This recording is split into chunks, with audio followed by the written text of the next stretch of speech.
Paz do Senhor, igreja. Amém. Eu peço que vocês abram a Bíblia em Salmos 90, versículo 1.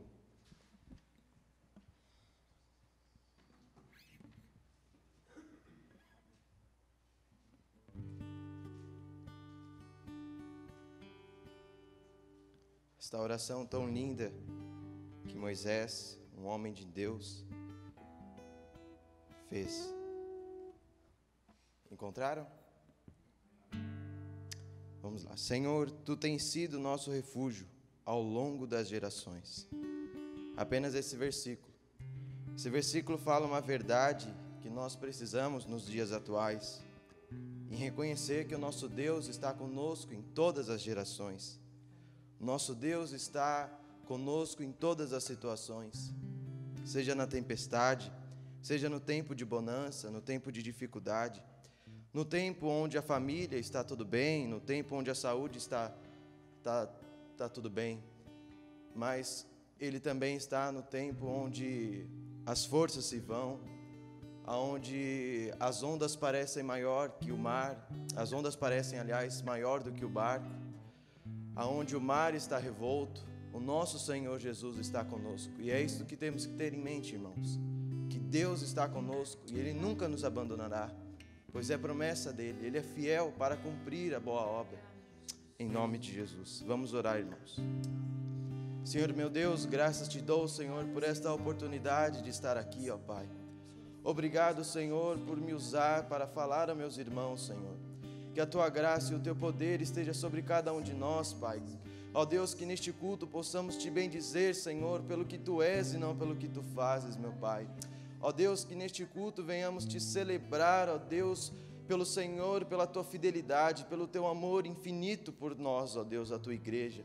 Ó Senhor, prepara-nos, ó Deus, para um sacrifício vivo para o Senhor, ó Pai.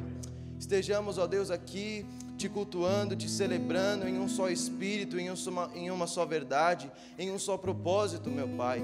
Que a Tua graça e o Teu poder seja sobre cada um de nós, Pai. Que a Tua unção seja derramada, que o Teu Espírito Santo, ó Deus, venha ser derramado sobre a vida de cada um de nós, ó Pai. Que a Tua graça e o Teu poder seja sobre cada um aqui, ó Pai. Eu não sei o problema, a dificuldade de cada um, mas o Senhor sabe. E creio que o Senhor é fiel, ó Deus, para cumprir a boa obra na vida dos Seus filhos, na vida dos Seus servos, ó Deus.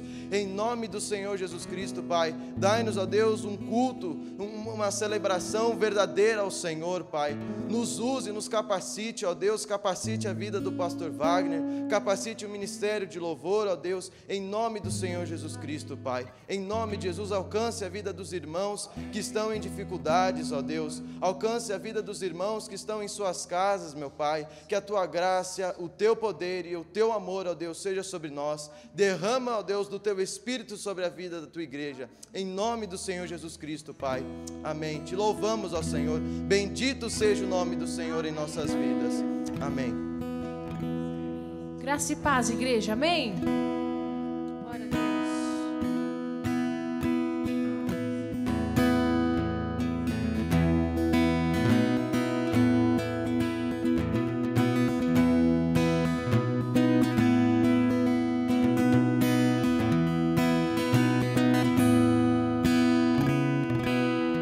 Sobre toda a terra Tu és o Rei, sobre as montanhas e o pôr do sol. Uma coisa só, meu desejo é reinar de novo em mim.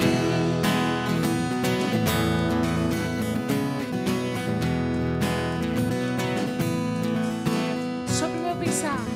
Sobre o meu pensar, tudo que eu falar faz-me refletir a beleza que há em Ti. Tu és para mim mais que tudo aqui.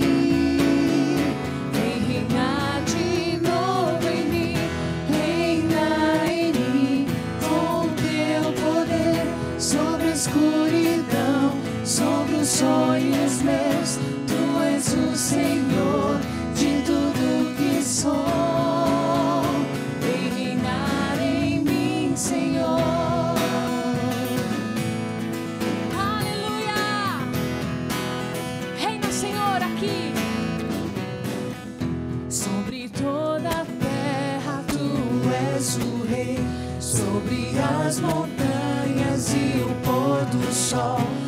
uma coisa só, meu desejo é vem reinar de novo sobre o meu pensar, tudo que eu falar faz-me refletir a beleza que há em ti. Tu és para mim mais que tudo aqui. É sim, Senhor. Vem reinar de novo em mim, reinar em mim com o teu poder sobre a escuridão, sobre os sonhos meus. Tu és o Senhor de tudo que sou.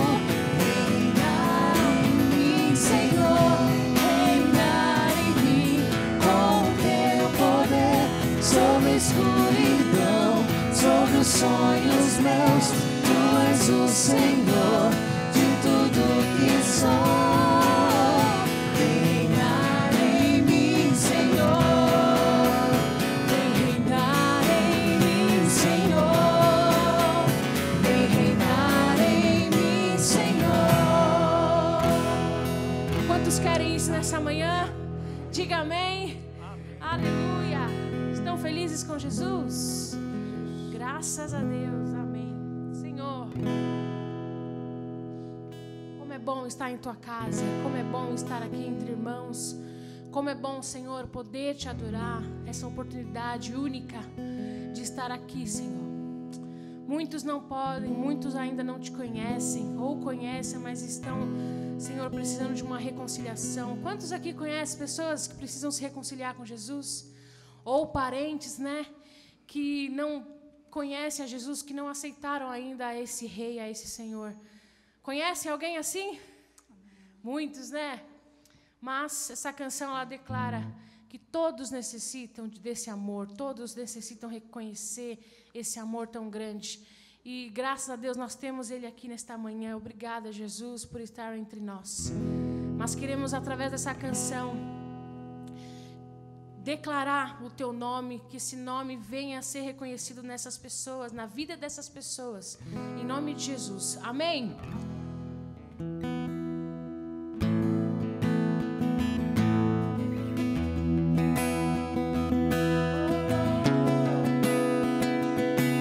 Nosso Salvador.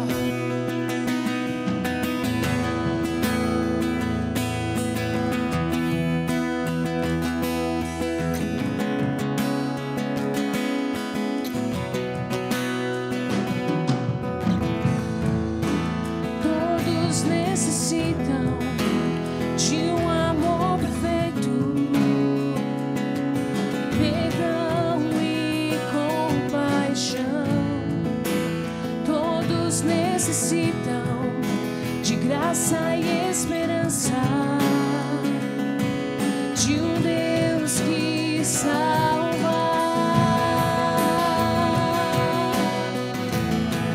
Declare isso, Cristo. Move as montanhas e tem poder para salvar, tem poder para salvar, para sempre, autor da salvação. Jesus a morte venceu, sobre a morte venceu.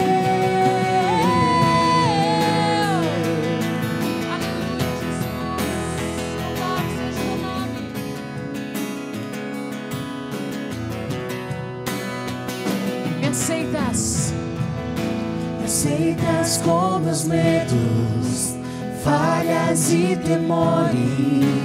Sim, Deus, enche o meu viver, a minha vida entrego pra seguir teus passos. A ti me rendo.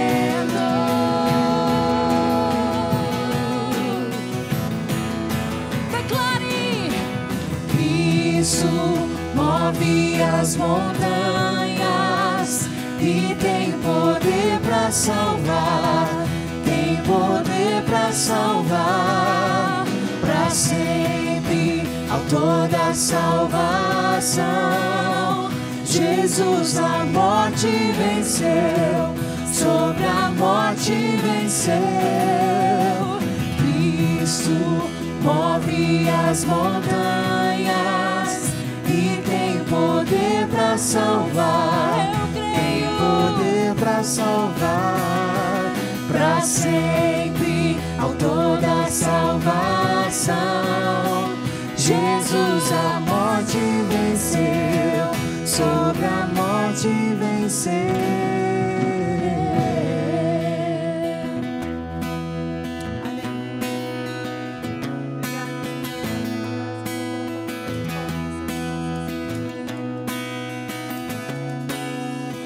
Nosso mundo vê brilhar a luz, cantamos para a glória do Senhor Jesus. Cristo, nosso mundo vê brilhar a luz, cantamos para a glória do Senhor Jesus. Vamos, igreja, declare. Nosso mundo vê brilhar a luz, cantamos para a glória do Senhor Jesus. Mais uma vez. Nosso mundo vê brilhar a luz, cantamos para a glória do Senhor Jesus. Cristo move as montanhas, que tem poder para salvar, tem poder para salvar para sempre, autor da salvação. Jesus a morte venceu, sobre a morte venceu. Você pode aplaudir por isso? Obrigada, Senhor, por resgatar os teus filhos das trevas para a sua maravilhosa luz. Obrigada, Senhor Jesus.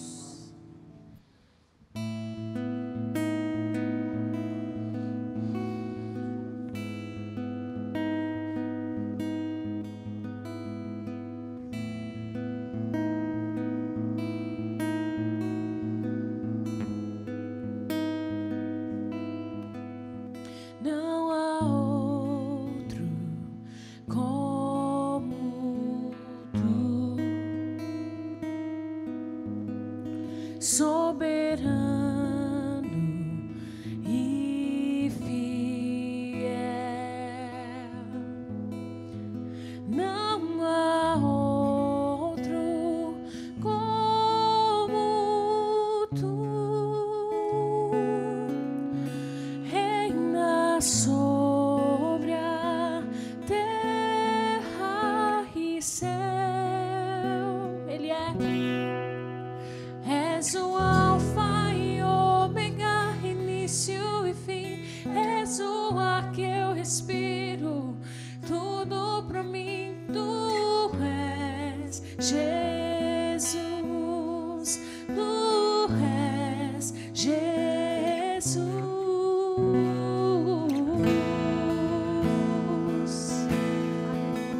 Rei da glória,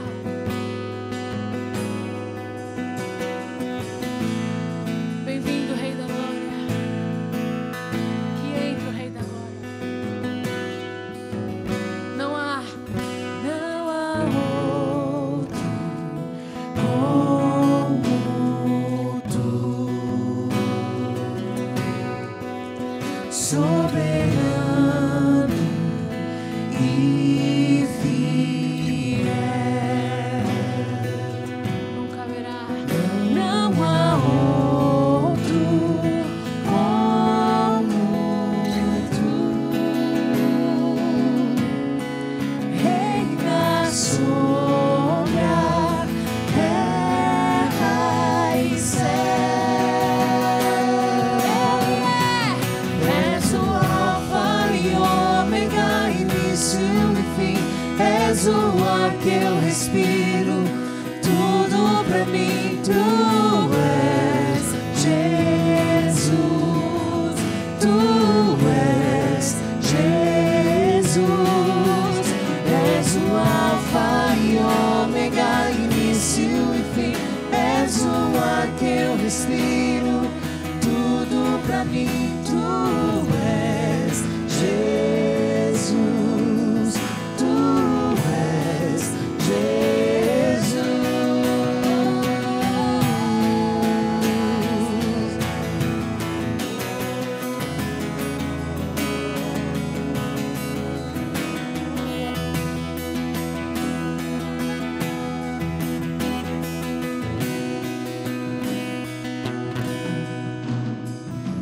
Alfa e ômega, início e fim, tudo pra mim, tudo pra mim. Alfa e ômega, início e fim, tudo pra mim, tudo pra mim. Alfa e ômega, início e fim, tudo pra mim, tudo pra mim. Alfa e ômega, início e fim, tudo pra mim. Alfa e ômega, início e fim, tudo pra mim, tudo pra mim. Alfa e ômega, início e fim, tudo pra mim, tudo pra mim. És o alfa e ômega, início e fim, és o ar que eu respiro, tudo pra mim tu és, Jesus, tu és, Jesus. És o alfa e ômega, início e fim, és o ar que eu respiro, tudo pra mim tu és, Jesus, tu és, Jesus. És o alfa e ômega, início e fim, és o ar que eu respiro, tudo pra mim tu és, Jesus, tu és, Jesus.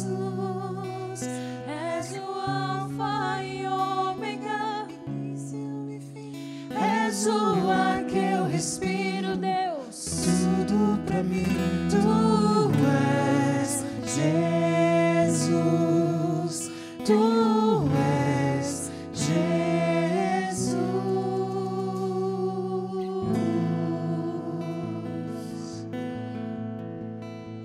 Obrigada, meu Rei. Obrigada, Jesus. Aleluia.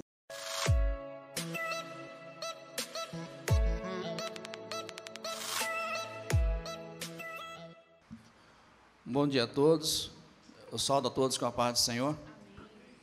Irmãos, este é um horário, um tempo muito importante, que é o tempo da oferta. Eu não vim aqui para tentar convencê-los, né, sobre a importância da oferta, porque todos aqui conhecem. Eu vim aqui simplesmente agradecer a cada um de vocês pela a contribuição que vem dada na casa do Senhor, seja a contribuição financeira, seja com a sua presença, com o seu trabalho, com a sua ajuda, com tudo aquilo que você está fazendo para que a obra do Senhor cresça. A questão de oferta, dízimos de oferta, nós aprendemos no momento que nós fizemos a nossa confissão de fé, ali onde nós nos comprometemos a ser fiéis, a contribuir com a oferta, com os dízimos, com a nossa presença nos cultos. Foi naquele momento que nós nos comprometemos com a obra do Senhor. Nesse momento aqui eu venho só agradecer a cada um. Que Deus possa abençoar vocês ricamente. Que Deus possa abençoá-lo, que nunca há de faltar na mesa dos senhores o pão. Que possa ter sempre em abundância. Que o Senhor vai lhe dar tudo aquilo que você precisa de acordo com a sua necessidade. Por isso é muito importante, não só chegar aqui e para tentar convencê-los da oferta ou dos dízimos, mas sim, agradecê-los, porque Deus é fiel. Porque Deus nunca nos deixa faltar nada. Irmãos, eu tenho um testemunho para vocês, que eu ouvi há muitos anos atrás de um pastor, que ele falou assim, às vezes nós procuramos as coisas por 40 anos, E de repente, num piscar de olhos, Deus nos dá. Irmãos, na minha vida material, eu sempre quis ter um carro zero. Era interessante. Eu falei assim, depois que tiver um carro zero, eu posso morrer, já realizei meu sonho. Em 2012, comprei o carro zero. Graças a Deus, estou vivo. Né? E passou, muito legal. Falei assim, agora eu quero um carro automático. Já tive um carro zero, agora eu quero um carro automático. Mas só que eu não falei em morrer, que eu queria continuar vivendo. E só que as condições financeiras, infelizmente, não eram possíveis no momento para se adquirir um carro automático, um carro zero automático, sei lá, um automático que eu queria. E um belo tempo, o meu sogro trabalhando aqui em São Paulo, furtaram o carro dele. Né? E uma coisa que a gente fala para os nossos filhos, que o filho deve honrar o pai. Mas a gente esquece que também somos filhos, que também que temos que honrar. Se eu não tenho meu pai para honrar, eu tenho uma pessoa que seria o sogro, um tio mais velho que eu, o próprio Deus. E nesse dia que tem honrar o seu pai, um belo dia minha esposa chegou em casa triste e falou assim, eu preciso da sua ajuda. Meu pai está sem carro, ele chegou do trabalho com a mochila nas costas, tem mais de 70 anos, a gente tem que dar um jeito. Eu falei assim, pronto, as minhas economias que eu estava pensando em comprar meu carrinho automático, ou fazer outra coisa, vai-se. Mas a partir do momento que a gente casa, é outra responsabilidade. Quando você se ajoelha aqui perante o pastor, ou perante lá o padre, ou perante Deus, você faz um voto dizendo que se vai ajudar. É sua companheira ou seu companheiro? Por isso que muitos casamentos estão dando fracasso. Quando passa isso, a pessoa esquece. Eu assim, tá bom, vamos lá. Esquece meus projetos, vamos atendê-lo, porque eu sempre falei isso, que nós temos que honrar os nossos pais. Aí demos um jeito, vamos lá, daqui, de lá, conseguimos ajudar a comprar o carro do meu sogro. A gente deu uma parte, outra pessoa, um serviço que ele trabalhava, ele conseguiu um dinheiro, e compramos o carro dele. E continuamos com o nosso. E um belo dia eu estava sentado no sofá, sossegado, tranquilo, o telefone toca. Tudo bem, tudo bem. Você não quer ver aquele carro hoje? Eu falei assim, o quê? Você não quer ver aquele carro hoje? Eu disse, mas eu fiquei até, eu falei assim, como? Vai antes que termine a oferta. Fui lá, comprei um carro top de linha, automático. Por quê? Porque nós honramos o pai da minha esposa. Então, senhores, o que eu entendo por oferta, por dízimo, é isso. Alguém chegou para o Rodrigo e falou assim, mas o dízimo era do Velho Testamento. Então, filho, então vai viver com o castigo do Velho Testamento também. Aí ninguém quer só as bênçãos do novo. As obrigações, não quero do velho. Né? E as bênçãos eu quero do velho e do novo. E não pode ser dessa maneira. Dízimos e oferta tem que ser uma coisa voluntária, uma coisa que você sente no seu coração. Aquilo que você não pode fazer, alguém vai fazer por você.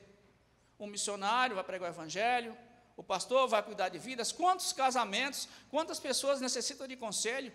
Quantas pessoas, se não tiver alguém ali para estar ao seu lado, se arrebenta? Eu quase me arrebentei. Eu passei por depressão, síndrome do pânico e outras coisas mais. Quantas vezes o pastor Wagner, os pastores que passaram aqui foram pacientes comigo porque eu estava mal.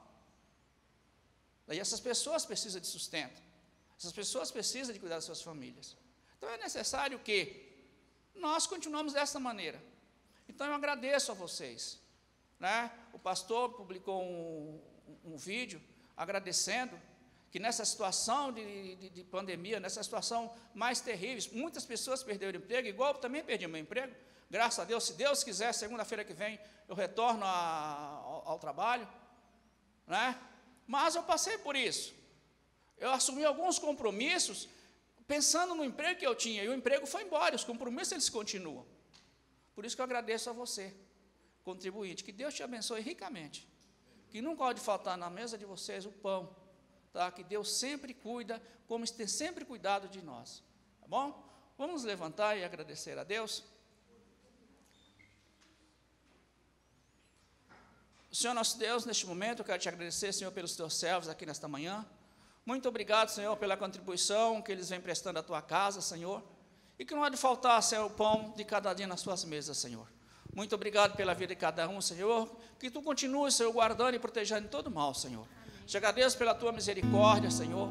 Te agradeço por teus cuidados a cada dia, ó Pai. Que a tua obra cresça, Senhor. Mesmo nessa situação de pandemia, nós te agradecemos por ter nos guardado a cada dia. Mesmo aqueles que foram infectados, foram curados, pelo poder da tua graça, Senhor. Muito obrigado por tudo. Que tu continue nos abençoando. Isso que eu te peço e agradeço. Em nome do teu filho amado Jesus Cristo. Amém. Irmãos, podem contribuir. Amém.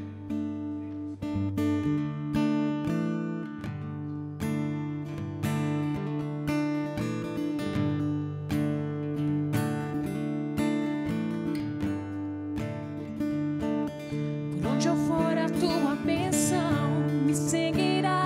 Onde eu colocar as minhas mãos, prosperará a minha entrada e minha saída. Bendita será, sobre mim há uma promessa.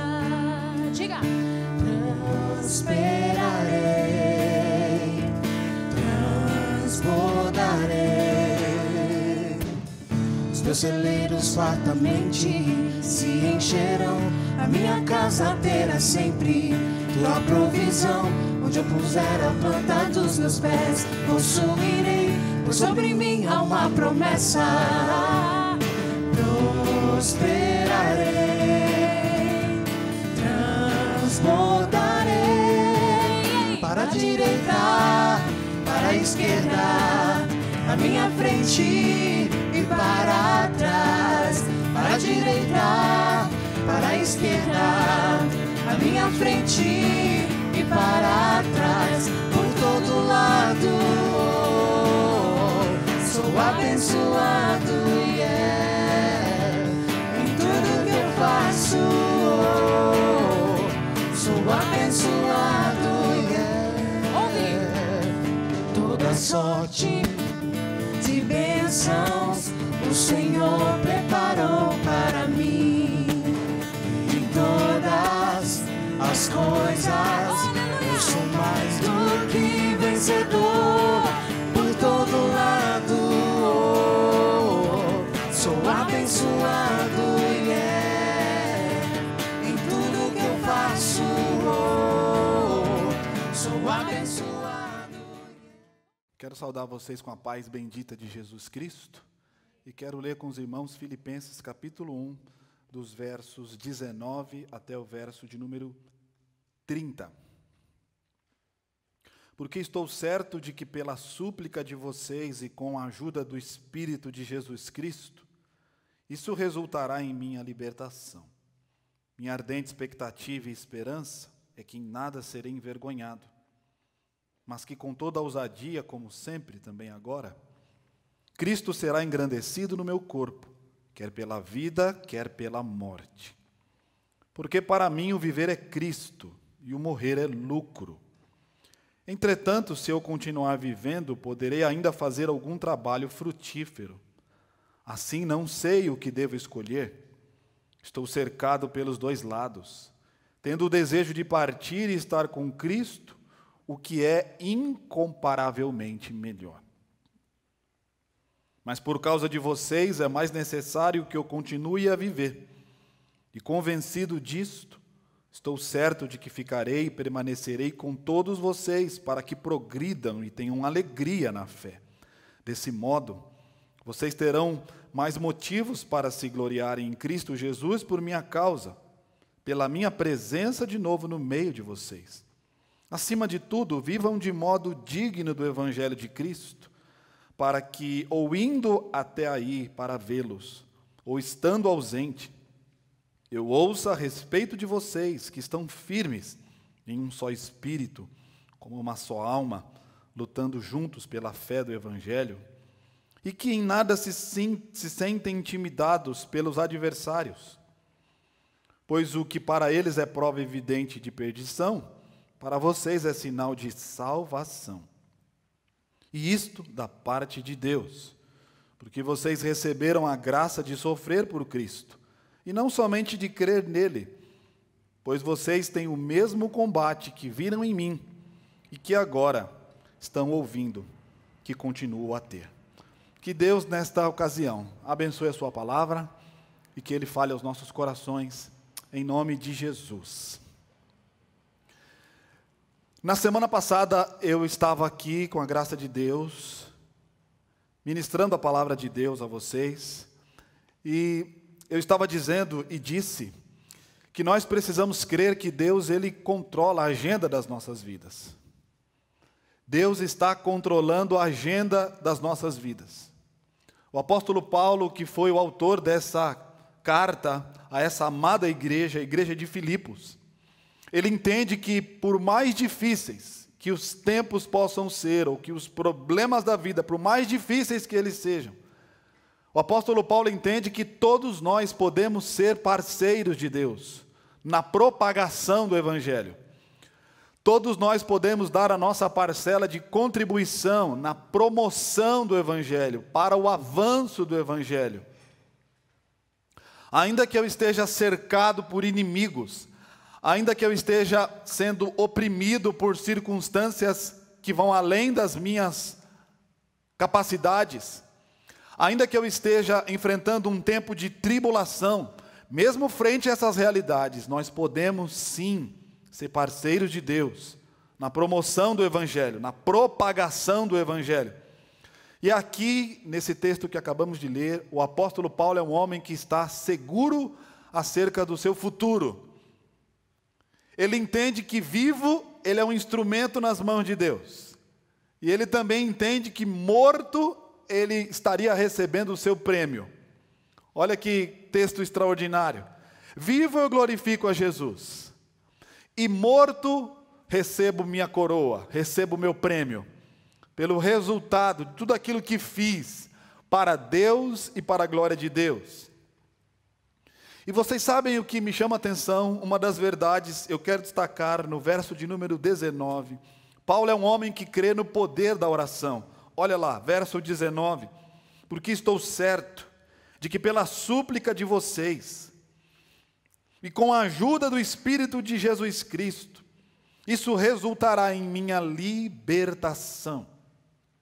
O apóstolo Paulo nunca se achou grande demais, a ponto de não precisar das orações dos seus amigos. E ele clama por oração. Ele reconhece o valor da oração, o lugar da oração.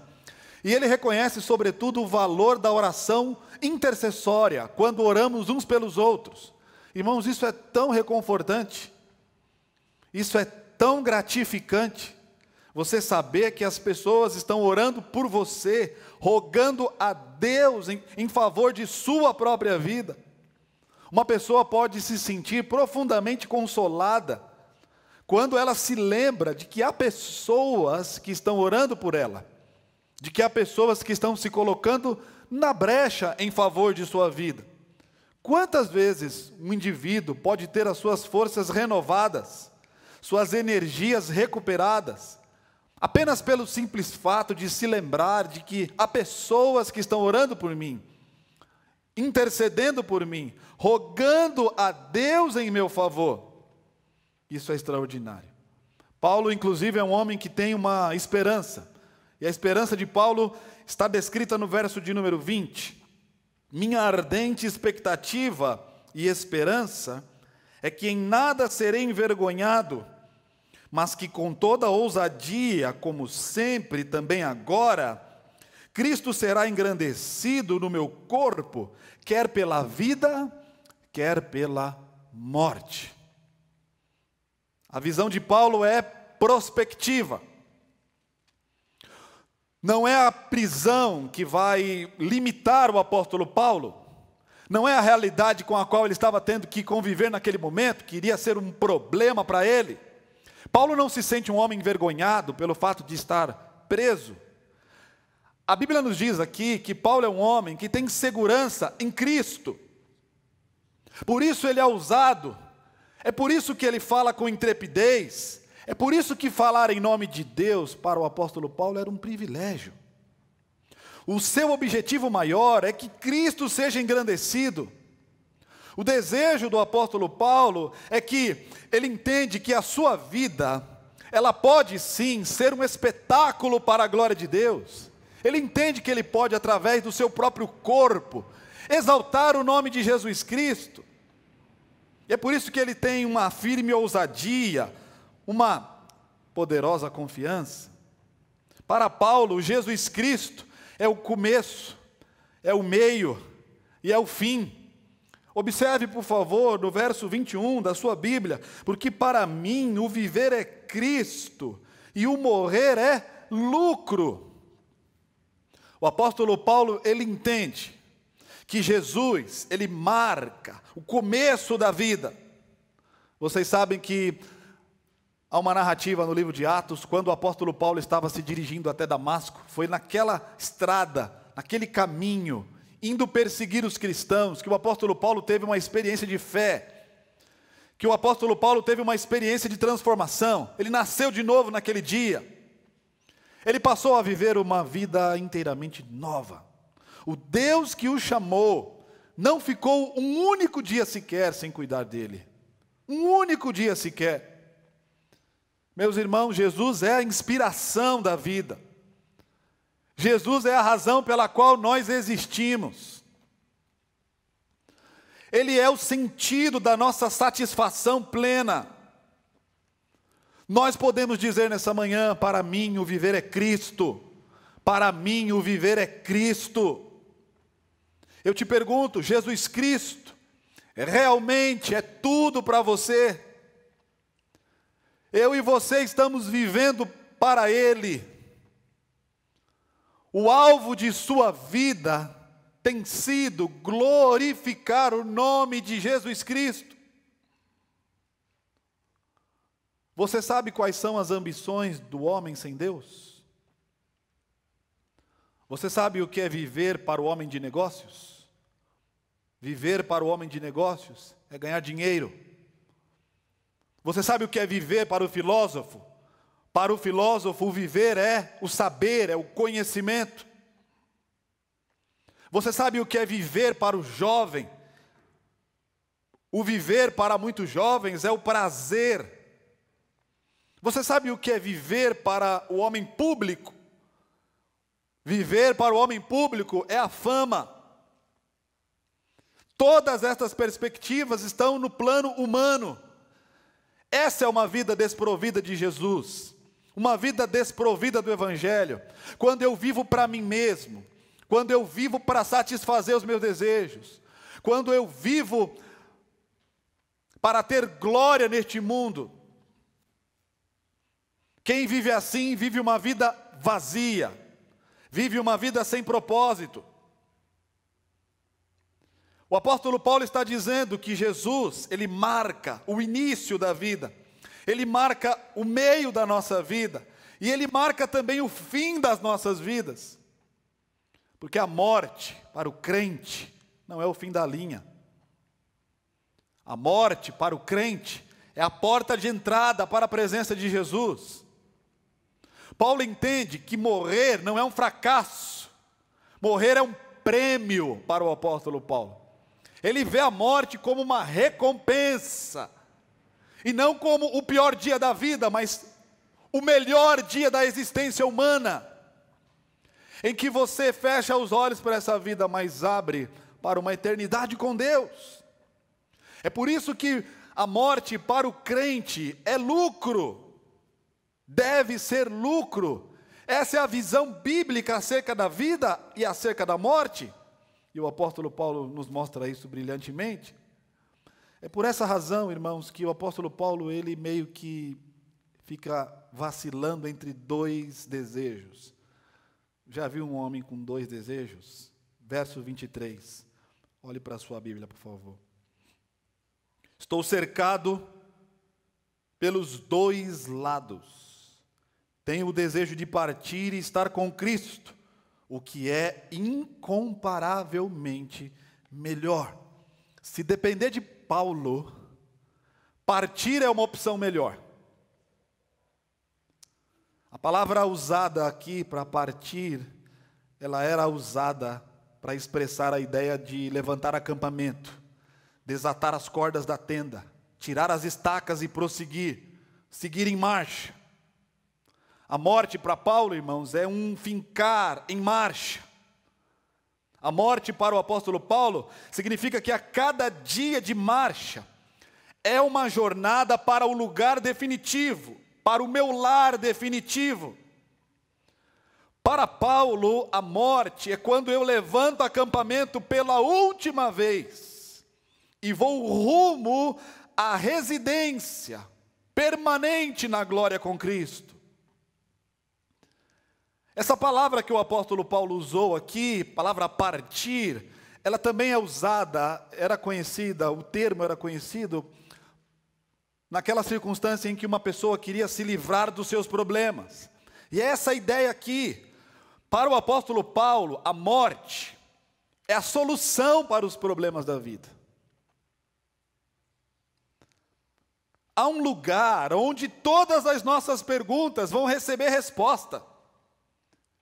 Há um lugar onde o quebrado será reparado. Há um lugar onde o perdido será achado.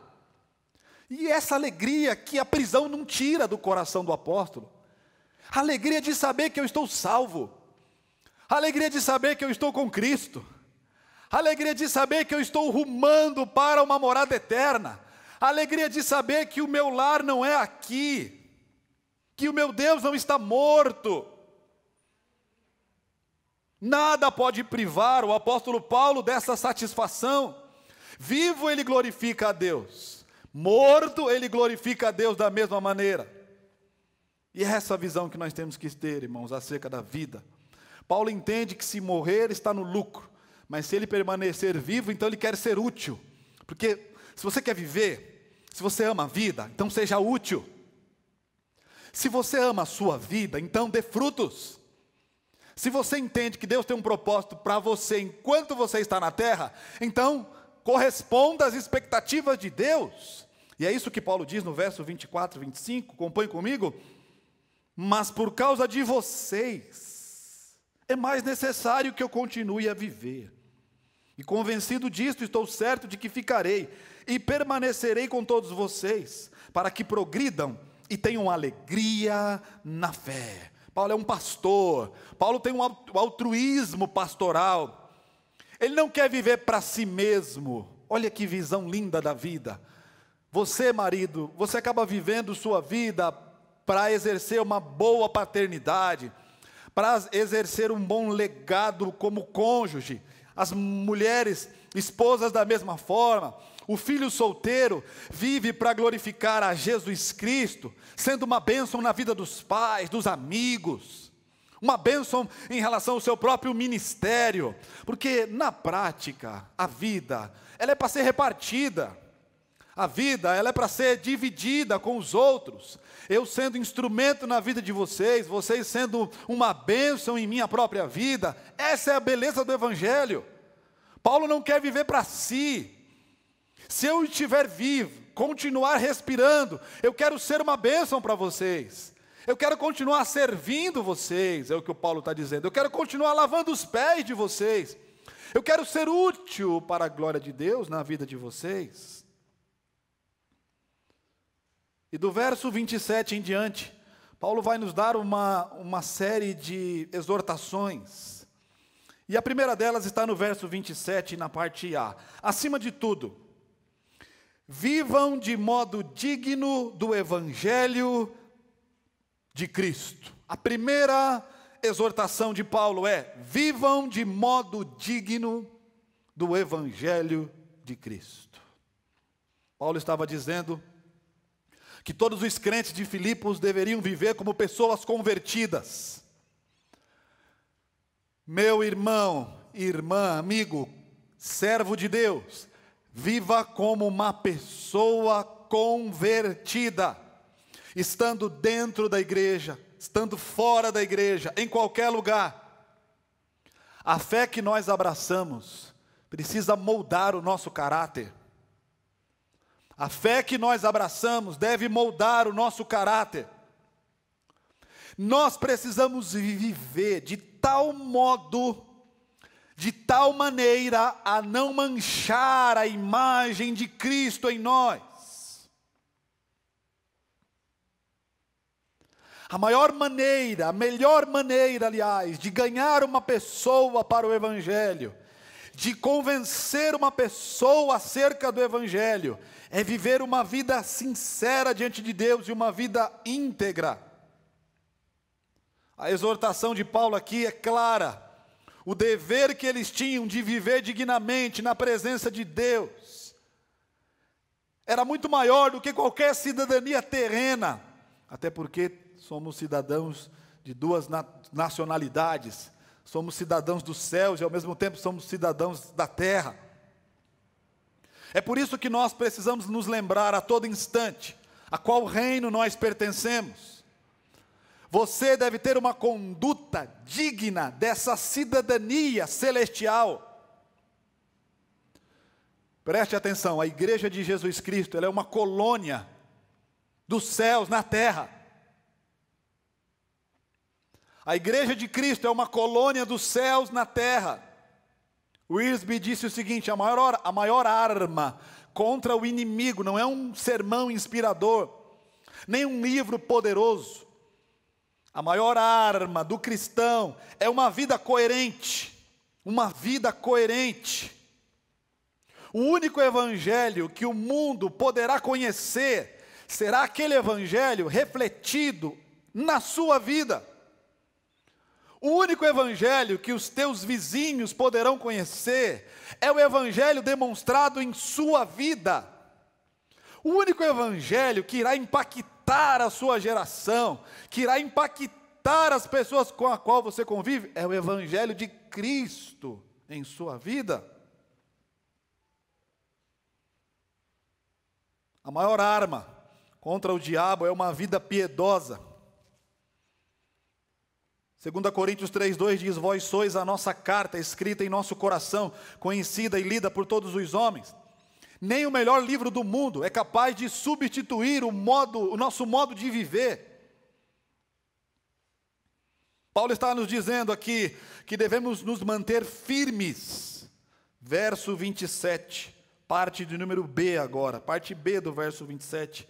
Para que, ou indo até aí para vê-los, ou estando ausente, eu ouça a respeito de vocês, que estão firmes, em um só espírito, como uma só alma, lutando pela fé do Evangelho. Você sabe que a expressão lutando juntos, a expressão grega lutando juntos, deu origem à palavra atletismo. A palavra atletismo. Paulo aqui vai mudar agora a figura, né? Ele sai da política para os esportes, para mostrar que é assim que Paulo vê a igreja. Paulo vê a igreja como uma equipe. Paulo está nos lembrando aqui que a única maneira de vencermos como corpo é vencermos juntos. A única maneira de sermos uma igreja vitoriosa é lutando a fé evangélica juntos. Você sabe que o diabo tem prazer em ver divisões nos ministérios? O diabo tem prazer de ver divisões nas empresas, nas famílias e em todos os lugares. Você sabe qual é o lema do diabo? O lema do diabo é dividir e conquistar. Dividir e conquistar. A única maneira, irmãos, de neutralizar o inimigo é permanecermos unidos. Oh, quão bom e quão suave é que os irmãos vivam em união. Em um time, ninguém é dispensável. Num time, todos são necessários. Todos nós somos essenciais. Cada um de nós, dando a nossa pequena parcela de contribuição para que o nome de Jesus seja glorificado. E você sabe o que me encanta, irmãos, nesse texto é que as minhas dificuldades, as nossas dificuldades provam que nós somos salvos. Verso 29, observe por favor, porque vocês receberam a graça de sofrer por Cristo, e não somente de crer nele, de sofrer por Cristo. Deus controla os eventos da nossa vida.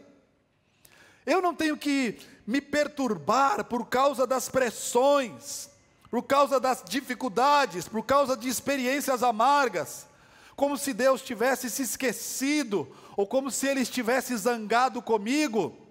Pelo contrário, todo cristão fiel precisa saber que até mesmo as provações que ele passa, que até mesmo as dificuldades que vêm até nós, devemos recebê-las como uma dádiva de Deus. Uma dádiva de Deus. Jó capítulo 1. Quando Jó foi atacado de todos os lados, um verso que marca o primeiro capítulo de Jó, é quando Jó disse: o Senhor deu como uma dádiva, o Senhor também tomou. Se o Senhor tomou, então a dádiva continua sendo a mesma, não mudou absolutamente nada. O mesmo Deus que deu é o mesmo Deus que tomou, e Ele é bendito quando dá, e Ele é bendito quando toma, Ele é bendito quando faz com que eu seja vitorioso, Ele é bendito quando algumas portas se fecham, Ele é bendito quando eu conquisto alguma coisa, Ele continua sendo bendito quando eu perco algumas coisas. Ele é bendito na vida, Ele é bendito na morte, Ele é bendito no dia em que nascemos, Ele é bendito no dia em que morremos, Ele é bendito dentro da realidade do tempo, fora do tempo, porque não há tempo de 24 horas para Deus, Ele está além do tempo. Ele é o Criador de todas as coisas. Ele é glorificado sob quaisquer circunstâncias, sejam elas quais forem. Que nesta ocasião, o meu Deus, o nosso Deus, seja bendito nas nossas vidas, seja em qualquer realidade com a qual estejamos lidando com ela. Pela fé, por meio da graça de Deus, você pode considerar suas lutas como uma bênção. Você pode considerar o seu sofrimento como uma bênção. O apóstolo Paulo considerou sua prisão como uma bênção. Ele entendeu que Deus ia usá-lo naquela circunstância, sob aquela realidade, para bendizer o nome do Senhor e Salvador Jesus Cristo. Tem muita gente que está vindo para o Evangelho, recém-convertidos, acreditando que quem aceita Cristo vai colocar um ponto final nas dificuldades. Isso não é verdade. A realidade mostra que é apenas o começo de novas batalhas. No mundo tereis aflições, disse Jesus. Você faz parte de um exército de pessoas que passam pelos mesmos sofrimentos. E o último verso que eu leio com vocês é o verso de número 30. Pois vocês têm o mesmo combate que viram em mim, e que agora estão ouvindo e continuam a ter. Que verso lindo. Nessa batalha da vida, irmãos, nenhum de nós estamos sozinhos. A igreja conhecia as batalhas de Paulo. Aquela igreja conhecia o drama do apóstolo Paulo. O combate de Paulo é feroz, mas ele sabe que o resultado final será a sua libertação, ou a sua libertação física, ou a sua libertação espiritual. Eu quero lhe dizer, a minha esperança deve estar posta em Deus. Sua esperança deve estar posta em Deus. Todos nós estamos engajados no mesmo combate. Temos que ter esperança. E eu concluo lendo algumas expressões para você. Qual é o seu projeto para esta breve vida que nós estamos vivendo? É o seu desejo glorificar a Cristo, sabendo que o que lhe espera é algo infinitamente melhor? Você já parou para pensar que a sua missão, seu propósito de vida, deve ser de glorificar a Cristo? Já parou para pensar que o nosso objetivo é trabalhar para Cristo, sorrir para Cristo, abraçar em nome de Cristo, chorar por causa de Cristo, cantar por causa de Cristo, educar os nossos filhos por causa de Cristo, amar o nosso cônjuge como Cristo amou a igreja, brilhar neste mundo por causa de Cristo, ser um jovem de Deus para a glória de Cristo? Nós vivemos neste mundo entendendo que a nossa cidadania é muito superior a essa daqui. Minha cidadania não se resume a um número de CPF, a um número de RG, a um endereço físico. Isso são detalhes que um dia deixarão de existir. Breve Jesus virá, Logo, logo chegará o dia em que a morte, eu e você iremos enfrentá-la. E a morte será vista como um prêmio. Irmãos, nós estamos em marcha. Em breve nós empreenderemos uma viagem rumo ao Porto Celeste. Contudo, ainda há tempo de fazermos a diferença. Jesus não voltou para mim, não voltou para você. Ainda há tempo de nos unirmos as nossas almas, as nossas mentes, unirmos os nossos dons. O único evangelho que as pessoas que o cercam poderão conhecer será aquele vivido por sua vida. Este é o teu desafio. Esta é a nossa maior missão. Que Deus seja glorificado na sua vida. Que enquanto a vida pulsa dentro de você e você pode viver para a glória de Deus, então viva. E que Deus seja louvado em nome de Jesus. Vamos ficar de pé e orar. Senhor, tua palavra está diante de nós e queremos glorificar o teu nome por ela. Que em tudo, nesta ocasião, o teu nome seja louvado, o teu poder seja exaltado, tua palavra produza frutos no nosso coração e frutos que permaneçam. Que nós possamos viver de modo digno do Evangelho, amando a Jesus sobre todas as coisas, amando o nosso próximo como a nós mesmos, e sendo um instrumento de bênção em tuas mãos enquanto vivermos. Dai-nos esta segurança, esta fé, esta convicção, este desejo incontido de fazer única e tão somente a tua poderosa vontade. Glorifica o teu nome na vida dos teus filhos, é a minha oração nesta ocasião e faço isso em nome de Jesus, amém. Que Deus seja louvado em sua vida em nome de Jesus, amém.